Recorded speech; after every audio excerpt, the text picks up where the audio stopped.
Hello students, welcome to Dia Educate. Smart Mind, Smart Solution. So we, goal guiders, we create future. As we all know, to achieve our goals, we must study hard and well. And study well तभी हो सकती है अगर आप किसी skilled educational platform के साथ जुड़े रहें. So our educators try their level best to make you achieve your targets or your goals. You can say that we help to create your future. So I, Kajal Yadav, your chemistry mentor, will guide you in your chemistry subject and will try to make it easier and understandable. Session शुरू करने से पहले मैं बताना चाहूंगी कि दिया educates that is goal guiders में ऐसा क्या है कि आपको हमारे साथ जुड़े रहना चाहिए. All the educators in our team are highly qualified and we always will try to interact more and more with you. And for this, हम क्या करेंगे, हम डेली 2 सेशंस रखते हैं four per educator and we focus on clearing your concept. We do not believe in रटाफिकेशन and हम कभी भी नहीं कहेंगे कि रट्टा मारो. We always make you learn by understanding. So what we do is हम अपने चैप्टर्स को सेग्रीगेट करेंगे और फॉर ईच कंसेप्ट हम क्या प्रोवाइड करेंगे, क्वेश्चंस जितने भी हमसे पॉसिबल हो सकेंगे. So we do quizzes, questionnaires, discussions, live test and much more. Students, अगर आपको फॉर्मेट पता हो कि क्वेश्चन पेपर कैसा आता है, so if you are aware of the basic things, then कभी भी पेपर अटेम्प्ट करने में मुश्किलें नहीं आती. And moreover the paper seems to be quite easy. So we will conduct your test sessions according to the 2020-21 format, and our top ranker, Diya Kashyap, which is the main lead of the company, is a highly qualified teacher with the 18 plus years of the experience. दिया ma'am success CD की faculty में रह चुकी हैं, Unacademy की faculty member हैं, teaching Bharat के x faculty हैं, इवन आईवीएस के भी एक्स फैकल्टी रह चुके हैं. She is also the content creator of the exam fear for the classes 11th and 12th. Her profile is very much good. What we will now focus is that we will not just stick to the science, हम बाकी subjects को भी आपको proper knowledge दे पाए, हमारी यही कोशिश रहेगी. हमारी टीम में इंक्लूड होते हैं, including me, our team has the members that is Mansi ma'am, Shalu ma'am, Sadhana ma'am and Nishu ma'am. And Telegram पे ज्वाइन करने के लिए टेलीग्राम डाउनलोड कीजिए एंड ऊपर दिए गए लिंक को वहां फिल कीजिए एंड लिंक भरते ही आप हमारे साथ ज्वाइन हो जाएंगे हमारे टेलीग्राम ग्रुप में जिसका नाम है दियाज जिम. एंड ये ग्रुप हमने अपने स्पेशली अपने प्यारे बच्चों के लिए बनाया है. दियाज जिम का मतलब है our gem, that is you all students are gem for us, you all are precious to us and we will help you in each and every way to achieve your goals. So let's start with our today's lecture. So students, let's start with the class 9 science chemistry chapter number 4 structure of atom third theory session in which we will cover the following topics. पहला topic हम कौन सा करेंगे कि electrons कैसे distribute हो रखे हैं शेल्स के अंदर. सेकेंडली हम कवर करेंगे वैलेंसी को और थर्ड कवर करेंगे हम एटॉमिक नंबर और मास नंबर क्या होता है. So let's start with the first topic कि इलेक्ट्रॉन्स जो है डिस्ट्रीब्यूट कैसे हो रखे हैं शेल्स के अंदर, राइट. तो इसके लिए ना कुछ रूल्स है कि इलेक्ट्रॉन की डिस्ट्रीब्यूशन कैसे कैसे होनी चाहिए शेल्स में. तो आइए उन रूल्स को देखते हैं. First rule we have is कि जो इलेक्ट्रॉन्स होंगे वो कैसे होते हैं, वो एक फॉर्मूला से दिए जाएंगे किसी भी ऑर्बिट के या किसी भी शेल के अंदर, जिस फॉर्मूला का नाम है 2n². तो फॉर्मूला क्या है हमारे पास 2n², जिसके अकॉर्डिंगली इलेक्ट्रॉन्स जो है फिल किए जाएंगे किसी भी ऑर्बिट या शेल के अंदर. यहाँ पे n क्या होगा, n इज द ऑर्बिट का नंबर या एनर्जी लेवल इंडेक्स भी जिसे कह सकते हैं. लाइक फॉर के शेल की अगर बात करें, फॉर के n क्या होगा 1, तो नंबर ऑफ इलेक्ट्रॉन्स कितने हो जाएंगे 2 into 1² that is 2 electrons. So K shell can accommodate maximum of 2 electrons. If we talk about for the next shell, that is the L shell, n we have is 2 for it and it is 2 into 2², which comes out to be 8. So 8 electrons can be accommodated in the L shell. Maximum of 8, minimum कुछ भी हो सकता है, right? Next आता है M shell, जिसके लिए n क्या होगा 3, तो it is 2 into 3 square which comes out to be 18 electrons. तो एम शेल मैक्सिमम 18 इलेक्ट्रॉन्स को अकोमोडेट कर सकता है। और एन शेल के अंदर n क्या होगा 4, उसके अंदर 2 into 4 square electrons that is 32 electrons at most present हो सकते हैं। तो ये क्या है, रूल है हमारा किस चीज का, हमारा ये रूल है कि how many electrons are accommodated in the shell, right. Next rule क्या आता है, नेक्स्ट रूल इज कि लास्ट शेल जो होता है जिसको हम वेलेंस शेल भी कहते हैं, वेलेंस शेल भी कहते हैं, उस लास्ट शेल के अंदर मैक्सिमम टू मैक्सिमम सिर्फ 8 इलेक्ट्रॉन आ सकते हैं। तो इस चीज को हम ऑक्टेट रूल भी कहते हैं। क्या कहेंगे, ऑक्टेट रूल। तो ऑक्टेट रूल क्या कहता है, maximum number of valence electrons that can be accommodated in the outer most orbit is 8, right. तो और क्या कहता है, जो इलेक्ट्रॉन्स होते हैं हमारे पास नेक्स्ट है, electrons are not accommodated in a given shell until unless the inner shells are filled. So, ऐसा नहीं होगा कि सेकेंड शेल में इलेक्ट्रॉन्स आने स्टार्ट हो जाएंगे और फर्स्ट इलेक्ट्रॉन मेरा क्या पड़ा है, खाली पड़ा है। मतलब फर्स्ट शेल में पहले इलेक्ट्रॉन्स भरे जाएंगे, then second, then third and then fourth. So electrons are not accommodated in a given shell unless the inner shell is completely filled with the maximum electrons that they can accommodate according to the rule of 2n square, right? So ये थे हमारे कुछ rules, मतलब step wise manner में क्या चलेंगे हमारे filling of electrons. तो इन रूल्स के अकॉर्डिंगली हम क्या करते हैं, इलेक्ट्रॉन्स की डिस्ट्रीब्यूशन करते हैं शेल्स के अंदर। नेक्स्ट है कुछ डेफिनेशंस करेंगे कि एटॉमिक नंबर क्या होता है। एटॉमिक नंबर को कैसे डिफाइन करते हैं, atomic number is defined as the number of protons. जितने भी नंबर ऑफ प्रोटॉन्स होंगे वो एटॉमिक नंबर को रिप्रेजेंट करेंगे, right. So the atomic number is defined as number of protons present in an atom. Like अगर मैं बात करूं नाइट्रोजन की, नाइट्रोजन के अंदर 7 प्रोटॉन्स होंगे, नाइट्रोजन हैव 7 प्रोटॉन्स, तो एटॉमिक नंबर नाइट्रोजन का क्या होगा, 7 हो जाएगा। So it is equals to the number of protons. और किसी भी न्यूट्रल एटम के अंदर number of protons and number of electrons are equal. Number of protons and number of electrons are equal in any neutral atom we have, right? So next is atomic numbers 1 to 20. Atomic number 1 to 20 के लिए हम एक easy trick बनाएंगे जिसके accordingly हम easily atomic number 1 से लेके 20 तक सारे elements को with their atomic numbers याद कर सकते हैं in a sequence, right? So the first is hydrogen, which stands for high. Then we have helium, that is hello. It is listen. B, C, news of France, New York. Nagaland, Meghalaya, all. Senior, public, school, closed, around, Kargil, camp. अब ये मैंने कैसे बोला, it is according to the symbols, जो हमारे elements का symbol है ये वहां से निकल कर आएगा। तो मैं इस चीज को पूरा लिखूंगी, याद करने के लिए मैंने शॉर्टकट में लिख दिया था। It is hi hello listen BBC news of France, New York, Nagaland, Meghalaya, all, senior, public, school, closed, it is around, Kargil, it is camp। तो ये जो चीजें मैंने पहले लिखी थी वो क्या थे, सिंबल्स थे, right.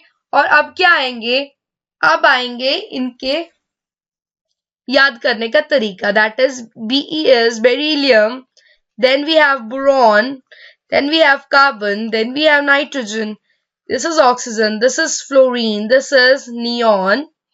We have here is sodium, this is magnesium, it is aluminium, silicon, phosphorus, sulfur, chlorine, argon, it is potassium, and last one we have is calcium. तो ये थे एटॉमिक नंबर 1 to 20 तक के elements, जिनको याद करने का एक सिंपल सी एक राइम की तरह इसे याद कर लो कि hi hello listen, BBC news of France, New York, Nagaland, Meghalaya, all senior public school closed around Kargil camp. तो अगर मैं ये सीक्वेंस याद करूंगी तो मैं फटाफट से क्या आ जाएगा, मुझे पता चल जाएगा कि एटॉमिक नंबर्स 1 to 20 में कौन कौन से एलिमेंट्स प्रेजेंट हैं और उनके सिंबल्स भी इन्हीं में छुपे हुए हैं. जैसे इसका यहाँ पे H, HE, LI, BE, BC, NO, F, NE, Na, Mg, Al, Si, Ps, Cl, Ar, K, Ca. तो यहाँ पर इनके सिंबल्स पता चल जाएंगे और यहाँ पर लिख देंगे it is 1 2 3 and so on up to 20 तक के एलिमेंट्स, राइट. तो ये है एटॉमिक नंबर्स 1 to 20. नेक्स्ट आता है फिर इन एटॉमिक नंबर्स के अकॉर्डिंगली मास नंबर क्या होता है. अब हम मास नंबर भी तो डिफाइन करते हैं कि एटम के अंदर मास क्या है, मास क्या है, मास क्या है, हम बोलते रहते हैं ना. तो मास नंबर एग्जैक्टली होता क्या है. So mass number is defined as the sum of protons and neutrons which are present in the nucleus of an atom. जैसे कि हम बात करें number of protons plus number of neutrons togetherly constitutes the mass number which is represented as A. Capital A से mass number को represent करते हैं. तो क्या हुआ, प्रोटॉन और न्यूट्रॉन्स जितने हैं, लेट अगर ये 10 है ये 3 है तो 10 प्लस 10 3 तो चल कोई बनता नहीं है. जैसे ये 10 है ये 8 है तो 10 प्लस 8 कितने हो गया 18, राइट. तो 18 क्या हो जाएगा, किसी भी एक कोई एटम है जिसके पास 10 प्रोटॉन्स है 8 न्यूट्रॉन्स है उसका मास नंबर हो जाएगा, राइट. इसको हम कैसे डिफाइन कर सकते हैं कि न्यूक्लियॉन्स के नंबर को क्या कहते हैं, मास नंबर कहते हैं. तो न्यूक्लियॉन्स क्या होता है, प्रोटॉन्स प्लस न्यूट्रॉन्स, दे टुगेदरली कॉल्ड एज न्यूक्लियॉन्स. इनको एक साथ क्या कहते हैं, हम न्यूक्लियॉन्स कहा जाता है, जो कि previous theory video and question answers video में हमने देखा था. तो न्यूक्लियॉन्स ये होता है. तो न्यूक्लियॉन्स के सम को क्या कहते हैं, हम मास नंबर कहते हैं. तो मास नंबर याद कर लेते हैं. कुछ एलिमेंट्स का याद करना जरूरी है, इन एटलीस्ट 20 तक एलिमेंट्स का मास पता होना चाहिए. हाइड्रोजन का 1 है तो इससे क्या पता चला, हाइड्रोजन का मास नंबर क्या है, 1 है.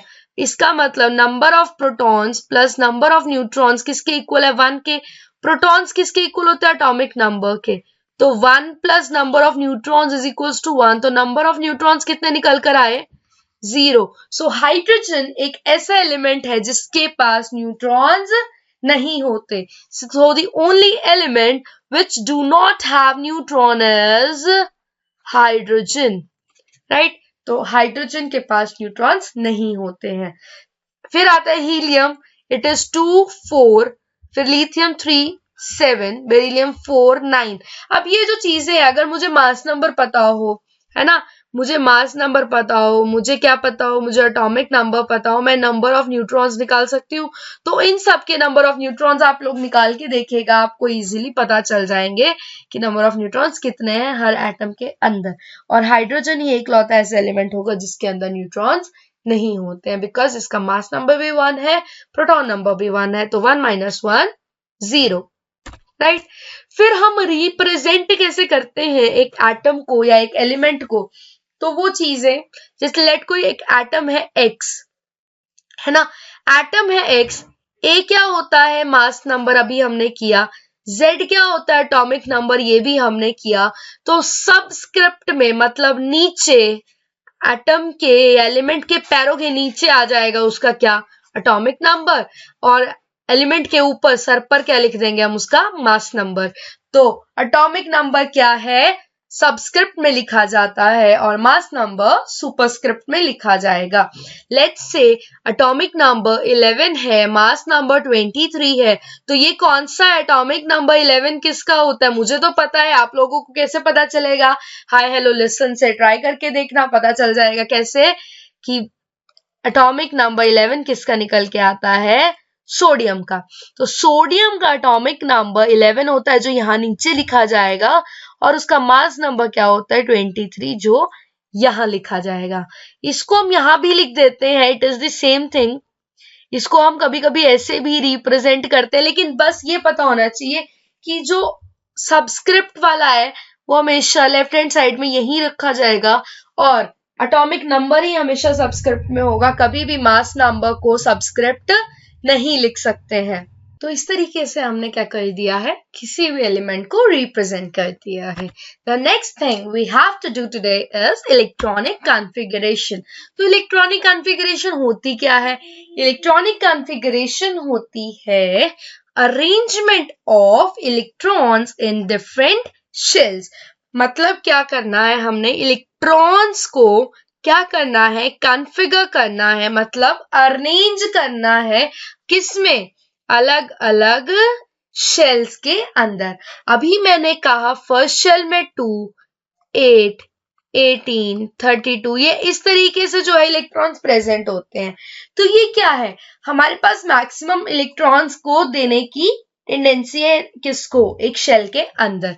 तो अब इस चीज को देखते हुए हम क्या करेंगे, इलेक्ट्रॉनिक कॉन्फ़िगरेशन निकालेंगे एलिमेंट्स की, राइट? जैसे अगर मैं बात करूं हाइड्रोजन की, हाइड्रोजन का एटॉमिक नंबर 1 है, तो इसकी इलेक्ट्रॉनिक कॉन्फ़िगरेशन भी 1 होगी। इलेक्ट्रॉनिक कॉन्फ़िगरेशन में क्या रिप्रेजेंट करते हैं, इलेक्ट्रॉन्स रिप्रेजेंट करते हैं, और number of protons and number of electrons क्या होते हैं, इक्वल होते हैं फॉर न्यूट्रल एटम। ये चीज हमने करी थी कि न्यूट्रल एटम में number of electrons and protons are equal. तो इसका मतलब अगर मैं बात करती हूं किसी भी इलेक्ट्रॉन्स की, किसी भी प्रोटॉन्स की, है ना, तो अगर जैसे एलिमेंट है मेरा कोई सोडियम, तो 11 एटॉमिक नंबर है उसका, इसका मतलब उसमें प्रोटॉन्स कितने हैं, 11। तो अगर 11 प्रोटॉन्स है तो 11 ही इलेक्ट्रॉन्स होंगे। इलेक्ट्रॉनिक कॉन्फ़िगरेशन में हम इलेक्ट्रॉन्स को रिप्रेजेंट करते हैं शेल्स के अंदर, राइट? अगर यही बात कर दूं, मैंने अभी सोडियम का एग्जांपल लिया, तो let's say sodium first shell के अंदर कितने इलेक्ट्रॉन आ सकते हैं, 2, तो 2 डाल दिए, राइट? नेक्स्ट शेल के अंदर कितने आ सकते हैं, 8, मैक्स टू मैक्स 8 आ सकते हैं, है ना? अब यहाँ पर 8 + 2 कितने हो गए, 10, इसके पास थे 11, तो नेक्स्ट जो 9th इलेक्ट्रॉन इसका होगा, 9th यहाँ नहीं जाएगा, वो नेक्स्ट इलेक्ट्रॉन नेक्स्ट शेल में चला जाएगा। 281 सोडियम की क्या हो जाएगी, इलेक्ट्रॉनिक कॉन्फ़िगरेशन बन जाएगी। तो इस तरीके से हम क्या निकालते हैं, इलेक्ट्रॉनिक कॉन्फ़िगरेशन निकालते हैं, किसकी, एलिमेंट्स की। अगर अब बात करते हैं पोटाशियम की, लेट्स से पोटाशियम का एटॉमिक नंबर होता है 19, तो 2, 8, 8 and then it is 288, right? अब फर्स्ट शेल में 2, सेकंड में 8, थर्ड में 8, है ना? तो अब इसके नेक्स्ट इलेक्ट्रॉन्स, नेक्स्ट जो बचे कितने, 8, 9, 10, 10 + 8, 18, सिर्फ एक इलेक्ट्रॉन बचा, वो नेक्स्ट शेल में क्या हो जाएगा, शिफ्ट हो जाएगा। अगर हम इनकी बात करते हैं कि नेक्स्ट शेल में मैम आपने बोला था 18 इलेक्ट्रॉन्स आएंगे, तो 18 इलेक्ट्रॉन्स मैक्स टू मैक्स आ जरूर सकते हैं, लेकिन क्या होता है, ये जो 18 इलेक्ट्रॉन्स है वो सब शेल्स की बात हो जाती है। यहाँ पर एक शेल होता है, उसके अंदर एक सब शेल्स होते हैं, जो कि हम हायर क्लासेस में जाके स्टडी करेंगे कि इस चीज का कंसेप्ट क्या है। 2, 8, 18, 32 कहाँ वैलिड है, एक्चुअल में क्या होता है, इट इज 2, 8, 8, 18, 18 देन 32। ये सीक्वेंस इस तरीके से निकल कर आता है, और इस तरीके से जो है इलेक्ट्रॉन्स शेल्स में, नए शेल में ऐड होते हैं। जैसे ही एक शेल में प्रीवियस के कंप्लीट हो जाते हैं, तभी नेक्स्ट शेल में इलेक्ट्रॉन्स जाएंगे। तो ये जो हम हायर क्लासेस में हमारे +1 +2 में, इफ यू ऑप्ट साइंस, आपको ये सारी चीजें समझने का मौका मिलेगा, right? The next thing is हम देखेंगे कुछ और इलेक्ट्रॉन्स की या फिर कुछ और एलिमेंट्स की इलेक्ट्रॉनिक कॉन्फ़िगरेशन। लेट मैग्नीशियम की अगर बात करें, मैग्नीशियम एटॉमिक नंबर होता है 12। अब ये सारे कैसे याद रखेंगे? इसको याद करने के लिए बार बार कह रही हूँ, हाय हेलो लिसन वाला याद कर लीजिए। तो उससे क्या होता है, बहुत इजीली हम एलिमेंट्स को याद कर लेते हैं from atomic number 1 to 20। It is 2,8,2, right. अगर मैं बात करूं अब इसी इलेक्ट्रॉन में, इसी एलिमेंट में इलेक्ट्रॉन्स की फिलिंग की, है ना, तो ये अगर मेरा न्यूक्लियस है तो इसका फर्स्ट शेल, इसका सेकंड शेल, फिर इसका थर्ड शेल। तो फर्स्ट शेल के अंदर कितने इलेक्ट्रॉन्स हैं? 2।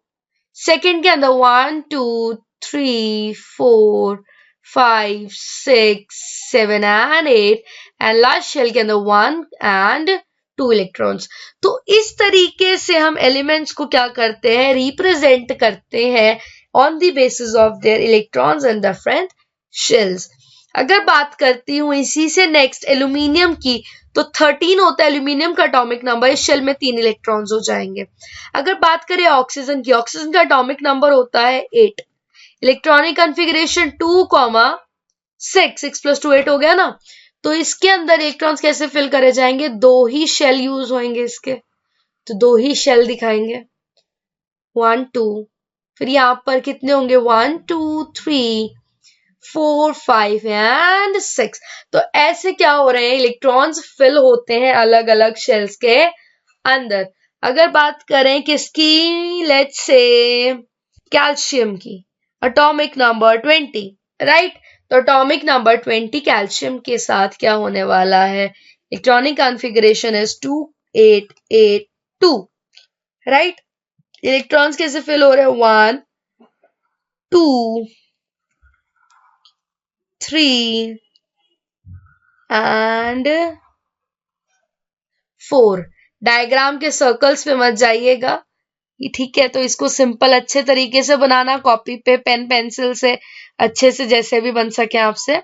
It is 2। सेकेंड शेल के अंदर कितने आएंगे? 8, 1 2 3 4 5 6 7 एंड 8, और 1 2 3 4 5 6 7 8 हो गए थर्ड शेल में, और लास्ट शेल में आ जाएंगे 2 इलेक्ट्रॉन्स। ये इलेक्ट्रॉन्स ढंग से दिखा देना ताकि दिखे भी टीचर को। छोटे छोटे बनाओगे तो समझ भी नहीं आएगा कि ऑर्बिट पे वैसे ही कुछ पड़ा है या इलेक्ट्रॉन्स पड़े हैं ना।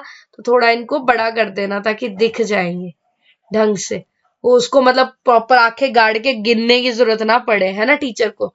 तो अच्छे से बनाएंगे, क्लीन बनाएंगे डायग्राम को। तो इस तरीके से क्या करते हैं, हम रिप्रेजेंट करते हैं। एक छोटे से एटम को और बना लेते हैं, लेट्स से हाइड्रोजन का, इसकी इलेक्ट्रॉनिक कॉन्फ़िगरेशन 1 है, तो इसका ये न्यूक्लियस, ये इसके एक शेल में 1 इलेक्ट्रॉन।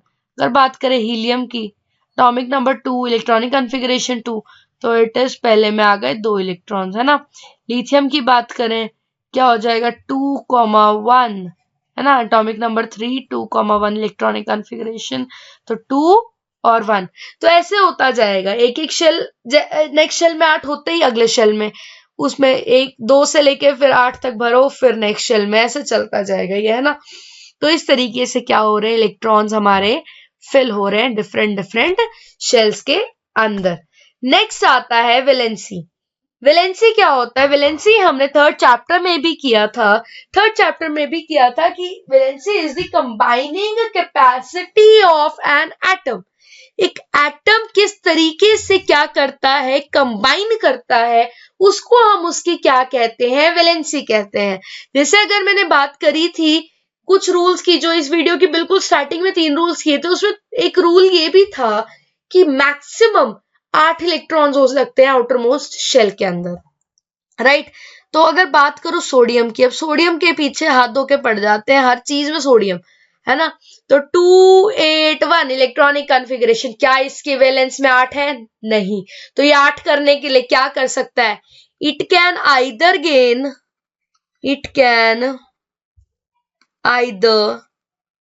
गेन 7 इलेक्ट्रॉन्स और लूज 1 इलेक्ट्रॉन, है ना। या तो ये अपना 1 इलेक्ट्रॉन ये लूज कर दे तो इसके पास क्या बच जाएंगे 8 इलेक्ट्रॉन, या फिर ये 7 इलेक्ट्रॉन्स गेन कर ले। तो खुद दिमाग लगाओ भाई, 7 इलेक्ट्रॉन्स को गेन करना कितना मुश्किल हो जाएगा एज कंपेरिजन टू 1 इलेक्ट्रॉन को लूज करना। तो sodium will prefer to lose 1 electron and acquire the positive charge. जो लूज करता है उसके ऊपर प्लस का चार्ज आता है, जो देता है वो बड़ा होता है ना, जो कोई चीजें देता है टेंडेंसी रखता है देने की, है ना, तो वो बड़ा हो गया। तो बड़ा हो गया इट मीन्स उसके ऊपर चार्ज क्या आएगा, प्लस का। तो सोडियम प्लस बना, इसकी वैलेंसी कितनी हो गई, इसकी हो गई +1। तो वैलेंसी क्या हो गई सोडियम की +1, जो कि इसकी क्या थी, कंबाइनिंग कैपेसिटी, कि ये किस तरीके से अपना ये जो 8 इलेक्ट्रॉन्स वाला सिस्टम है वो पूरा करता है ना। तो ये जो वैलेंसी होती है ना, दो टाइप की होती है, एक तो होती है इलेक्ट्रो, एक होती है कोवैलेंसी। इलेक्ट्रोवैलेंसी, यहाँ पे स्पेलिंग गलत है, इलेक्ट्रोवैलेंसी क्या होती है, इलेक्ट्रोवैलेंसी होती है valency that is attend by losing या गेनिंग ऑफ इलेक्ट्रॉन्स। अब सोडियम का एग्जांपल बहुत दे दिया जिसने लूज किया था, अब गेन वाले का एग्जांपल दे देते हैं, लेट्स से ऑक्सीजन का, है ना। ऑक्सीजन का एटॉमिक नंबर 8, इलेक्ट्रॉनिक कॉन्फ़िगरेशन 2,6। ये क्या करेगा, ये 2 इलेक्ट्रॉन्स को गेन करेगा, है ना। 2 इलेक्ट्रॉन्स गेन करके अपने ऊपर क्या चार्ज एक्वायर करेगा, -2 का, क्योंकि इसके लिए 6 इलेक्ट्रॉन्स को लूज करना क्या हो जाएगा, मुश्किल है। वो 2 इलेक्ट्रॉन्स गेन करना प्रेफर करेगा। तो इसकी इलेक्ट्रॉनिक कॉन्फ़िगरेशन हो जाएगी, after gaining 2 electrons, atomic number change नहीं होता है, O2 नेगेटिव, है ना। ये क्या बन गया, O2 नेगेटिव। इसकी वैलेंसी क्या आ जाएगी, 2- या फिर -2 क्या भी कह सकते हैं हम उसको, है ना। तो -2 इसकी वैलेंसी है, इसने क्या किए, गेन के इलेक्ट्रॉन्स, तभी इसके ऊपर चार्ज क्या आ गया, माइनस। जो मांगने वाला होता है वो भाई उसके ऊपर एक ना डिग्रेडेशन साइन रह जाता है कि भी उसने मांगी है कोई चीज, है ना, तो उस पर क्या आ गया, माइनस का साइन रहेगा। अब हम क्या करेंगे, इलेक्ट्रोवैलेंसी को कुछ और तरीके से भी देखेंगे। ये तो जस्ट हमने एक एलिमेंट को लेकर हमने बता दिया कि कैसे वो लूज करता है, लेकिन अभी हमने क्या बात करी है, लूजिंग गेनिंग दोनों हो, तो वो कैसे होगी। Let's say for example the what we have is NaCl, है ना। सोडियम का एटॉमिक नंबर होता है 11, क्लोरीन का 17, इट इज 281, इट इज 287। तो ये एक इलेक्ट्रॉन इसके पास क्या है, ज्यादा है, इसके पास एक इलेक्ट्रॉन की क्या है, कमी है। सो ये क्या करते हैं, ये अपना एक इलेक्ट्रॉन इसको दे देगा, है ना। अगर ये अपना एक इलेक्ट्रॉन इसको दे देगा तो सोडियम पर प्लस चार्ज आएगा, और इसने अगर एक इलेक्ट्रॉन लिया तो इस पे -1 चार्ज आ जाएगा, और जो कंपाउंड बनेगा वो होगा NaCl। तो इस तरीके के कंपाउंड को जो ऐसे बन जाते हैं by losing and gaining of electrons, और उस टाइम पे जो इलेक्ट्रोवैलेंसी कहलाती है हमारी क्या, वैलेंसी। अब जैसे कि यहाँ पर इलेक्ट्रोवैलेंसी की बात करें तो इनके लिए क्या है, +1 एंड -1। अगर बात करूं AlCl3 की, है ना, तो एल्यूमिनियम का एटॉमिक नंबर होता है 13, chlorine again 17, it is 283, it is 287। अब इसके पास तो 7 इलेक्ट्रॉन्स है, इसको तो सिर्फ एक इलेक्ट्रॉन चाहिए, और इसके पास 3 इलेक्ट्रॉन एक्स्ट्रा है, तो ये अपने 3 इलेक्ट्रॉन लूज करेगी, कैसको, इसको, ये 3 अलग अलग क्लोरीन को लूज कर देगी, राइट। अब इसने 3 इलेक्ट्रॉन लूज किए 3 अलग अलग क्लोरीन को, इसमें चार्ज है +3, 3 क्लोरीन यूज किया, तीनों पर -1 -1 चार्ज होगा। तो इस तरीके से ये क्या करेगा, हमारा कंपाउंड बनाएगा AlCl3। तो ऐसे टाइम पे जो वैलेंसी होगी इसकी क्या होगी, +3 and -1, that is the electrovalency in the AlCl3 molecule. The next is covalency. Covalency कैसे होती है, शेयरिंग से। अगर मैं क्या करूं, मैं इलेक्ट्रॉन्स ना लूज करूं ना मैं गेन करूं, मैं क्या कर लूं, शेयरिंग कर लूं। फॉर एग्जाम्पल वाटर, H2O कैसे बनता है, oxygen atomic number 8, electronic configuration 2,6, hydrogen 1, electronic configuration 1, है ना। अब इसके पास 2 इलेक्ट्रॉन्स की कमी है, इसको 2 इलेक्ट्रॉन्स चाहिए, तो एक इलेक्ट्रॉन एक हाइड्रोजन से, दूसरा इलेक्ट्रॉन दूसरे हाइड्रोजन से, इसके तो 8 कंप्लीट हो गए, बट हाइड्रोजन सिर्फ लूज नहीं कर रहा है, हाइड्रोजन को भी अगर एक एक इलेक्ट्रॉन मिल जाए तो वो क्या कर जाता है, वो स्टेबल हो जाता है, उसके भी आउटर मोस्ट में 2 आ जाएंगे। तो ये क्या करते हैं, ये भी अपना एक इलेक्ट्रॉन इसको देता है, ये भी अपना एक इलेक्ट्रॉन इसको देता है, और ये क्या करते हैं, शेयरिंग करते हैं अपने इलेक्ट्रॉन्स की। जैसे इसने इससे एक लिया, इसने इससे एक लिया, तो इसका कंप्लीट, और इसने दोनों से एक एक लिया, तो इसके भी 8 कंप्लीट, तो इसके 2 कंप्लीट, इसके 8, इसके 2 कंप्लीट, है ना। तो इस तरीके से क्या हुई, इनकी कोवैलेंसी बन गई, है ना। तो वैलेंस शेल क्या होगा, इसका मतलब क्या होगा, वैलेंस का मतलब होगा इट इज VALENCE। तो वैलेंस शेल होता है last shell, it is the last shell of an atom, जिसे हम कहते हैं क्या, वैलेंस शेल। आउटर मोस्ट भी कह सकते हैं, आउटर मोस्ट शेल को भी क्या कहते हैं, वैलेंस शेल। अगर बात करें किसकी, अब बात कर लेते हैं फास्फोरस की, है ना। Phosphorus atomic number 15, electronic configuration 285। तो इसका 2, इसमें 8 आएंगे और इसमें क्या आएंगे, 5 इलेक्ट्रॉन्स। तो ये 2 2 3 4 5 6 7 और 8, 1 2 3 4 और 5 इलेक्ट्रॉन्स। तो इसका लास्ट शेल ये हो जाएगा, तो ये इसका क्या कहलाएगा, वैलेंस शेल कहलाएगा। So it is the valence shell of the atom, right. तो ये हो गया हमारा क्या, वैलेंस शेल। ये के है, ये एल है, ये एम है, के एल एम, है ना। तो एम शेल इसके लिए वैलेंस। अगर बाय चांस पूछ ले कि नंबर ऑफ शेल बताओ, तो 3rd शेल है, नाम बताओ तो एम शेल है। तो इस तरीके से भी हम वैलेंस शेल को बता सकते हैं। तो वैलेंस इलेक्ट्रॉन्स कौन से हुए, एग्जाम्पल ले लो सल्फर का, एटॉमिक नंबर 16 286, इसके पास 2, इसके पास 8, इसके पास 6, तो बीच वाले में नहीं बना रही हूँ, 2 3 4 5 और 6, चलो बना लेते हैं, 1 2 3 4 5 6 7 एंड 8, और इसके पास 1 एंड 2। तो इसके कौन से वैलेंस इलेक्ट्रॉन हुए, जो 6 इलेक्ट्रॉन्स लास्ट शेल में प्रेजेंट होंगे, तो उन्हीं को क्या कहेंगे, वैलेंस इलेक्ट्रॉन।